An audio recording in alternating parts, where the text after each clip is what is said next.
জিনাকারীর পরিণাম। বুরাইদা রাদিয়াল্লাহু আনহু হতে বর্ণিত, তিনি বলেন, মাইজ ইবনে মালেক রাদিয়াল্লাহু আনহু নবী করিম সাল্লাল্লাহু আলাইহি ওয়াসাল্লামের নিকট এসে বলল, হে আল্লাহর রাসূল সাল্লাল্লাহু আলাইহি ওয়াসাল্লাম, আমাকে পবিত্র করুন। তিনি বললেন, আক্ষেপ তোমার প্রতি, ফিরে যাও, আল্লাহর নিকট ক্ষমা চাও এবং তওবা করো। বর্ণনাকারী বলেন, তিনি চলে গেলেন এবং সামান্য একটু দূরে গিয়ে পুনরায় ফিরে আসলেন। অতঃপর বললেন, হে আল্লাহর রাসূল সাল্লাল্লাহু আলাইহি ওয়াসাল্লাম, আমাকে পবিত্র করুন। রাসূলুল্লাহ সাল্লাল্লাহু আলাইহি ওয়াসাল্লাম এবারও তাকে পূর্বের ন্যায় বললেন। যখন তিনি চতুর্থবার এসে বললেন, তখন রাসূলুল্লাহ সাল্লাল্লাহু আলাইহি ওয়াসাল্লাম জিজ্ঞেস করলেন, আমি তোমাকে কোন জিনিস হতে পবিত্র করব? তিনি বললেন, জিনা হতে। তার কথা শুনে রাসূলুল্লাহ সাল্লাল্লাহু আলাইহি ওয়াসাল্লাম বললেন, এই লোকটি কি পাগল? সাহাবিগণ বললেন, তিনি পাগল নন। তিনি বললেন, লোকটি কি মদ পান করেছে? তখন এক ব্যক্তি দাঁড়িয়ে তার মুখ শুখে দেখেন, কিন্তু মদের কোনো গন্ধ তার মুখ হতে পাওয়া গেল না। অতঃপর তিনি তাকে জিজ্ঞেস করলেন, তুমি কি জিনা করেছ? তিনি বললেন, হ্যাঁ।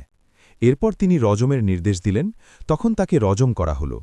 এ ঘটনার ২-৩ দিন পর রাসূলুল্লাহ সাল্লাল্লাহু আলাইহি ওয়াসাল্লাম সাহাবিদেরকে বললেন, তোমরা মাইজ ইবনে মালেকের জন্য ক্ষমা প্রার্থনা করো, কেননা সে এমন তওবা করেছে, যদি উহা সমস্ত উম্মতের মধ্যে বিতরণ করে দেয়া হয় তবে তা সকলের জন্য যথেষ্ট হবে।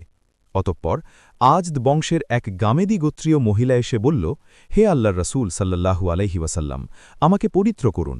রাসূলুল্লাহ সাল্লাল্লাহু আলাইহি ওয়াসাল্লাম বললেন, তোমার প্রতি আক্ষেপ, ফিরে যাও, আল্লাহর নিকট ক্ষমা প্রার্থনা করো এবং তওবা করো। তখন মহিলাটি বলল, আপনি মাইজ ইবনে মালেককে যেভাবে ফিরিয়ে দিয়েছেন, আমাকেও কি সেভাবে ফিরিয়ে দিতে চান? দেখুন, আমার এই গর্ভ জিনার। তিনি জিজ্ঞেস করলেন, তুমি কি গর্ভবতী?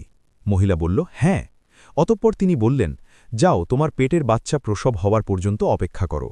বর্ণনাকারী বলেন, তখন আনসারী এক লোক মহিলাটির সন্তান প্রসব হওয়ার সময় পর্যন্ত তাকে নিজের তত্ত্বাবধানে নিয়ে গেলেন।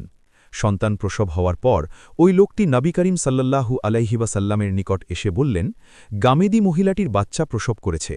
এবার তিনি বললেন, এই শিশু বাচ্চাটিকে রেখে আমরা মহিলাটিকে রজম করতে পারব না, এমত অবস্থায় যে তাকে দুধ পান করার মতো কেউ নেই। এমন সময় আরেকজন আনসারী দাঁড়িয়ে বলল, হে আল্লাহর রাসূল সাল্লাল্লাহু আলাইহি ওয়াসাল্লাম, আমি তার দুধ খাওয়ানোর ব্যবস্থা করব। বর্ণনাকারী বলেন, অতঃপর রাসূলুল্লাহ সাল্লাল্লাহু আলাইহি ওয়াসাল্লাম তাকে রজম করলেন। সহিহ মুসলিম হা নম্বর 1703, মিশকাত হা নম্বর 3562।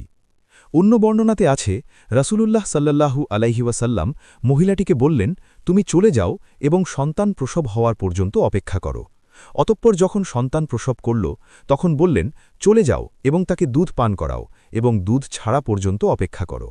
যখন বাচ্চাটির দুধ খাওয়া বন্ধ হল, তখন মহিলাটি বাচ্চার হাতে একখান রুটির টুকরো দিয়ে তাকে সঙ্গে করে রাসূলুল্লাহ সাল্লাল্লাহু আলাইহি ওয়াসাল্লামের কাছে উপস্থিত হল। মহিলাটি বলল, হে আল্লাহর রাসূল সাল্লাল্লাহু আলাইহি ওয়াসাল্লাম, দেখুন, বাচ্চাটিকে দুধ খাওয়া থেকে বিচ্ছিন্ন করেছি, এমনকি সে নিজের হাতে খানা খাচ্ছে। তখন রাসূলুল্লাহ সাল্লাল্লাহু আলাইহি ওয়াসাল্লাম বাচ্চাটিকে একজন মুসলিমের হাতে তুলে দিলেন। পরে মহিলাটির জন্য গর্ত খোঁড়ার নির্দেশ দিলেন। তার জন্য বক্ষ পর্যন্ত গর্ত খনন করা হল। অতঃপর লোকদেরকে নির্দেশ দিলেন, তারা মহিলাটিকে রজম করল। খালিদ ইবনে ওয়ালিদ রাদিয়াল্লাহু আনহু সম্মুখে অগ্রসর হয়ে তার মাথায় একখণ্ড পাথর নিক্ষেপ করতেই রক্ত ছিটে এসে তার মুখমণ্ডলের উপর পড়ল। তখন তিনি মহিলাটিকে তিরস্কার করে গালমন্দ করলেন। নবী করিম সাল্লাল্লাহু আলাইহি ওয়াসাল্লাম বললেন, হে খালিদ, থাম, সেই সত্তার কসম যার হাতে আমার প্রাণ, মহিলাটি এমন তওবা করেছে, যদি কোনো বড় জালিমও এ ধরনের তওবা করে, অবশ্যই তাকে ক্ষমা করা হবে। অতঃপর তিনি তার জানাজা পড়ার আদেশ দিলেন। তিনি তার জানাজার সালাতও আদায় করলেন। তারপর তাকে দাফন করা হল। তিরমিজি হা নম্বর 1454, আবু দাউদ হা নম্বর 4379। শিক্ষা: জিনাকারীর ক্ষমা প্রার্থনা, তওবা করার ও পবিত্র হওয়ার সুযোগ লাভ।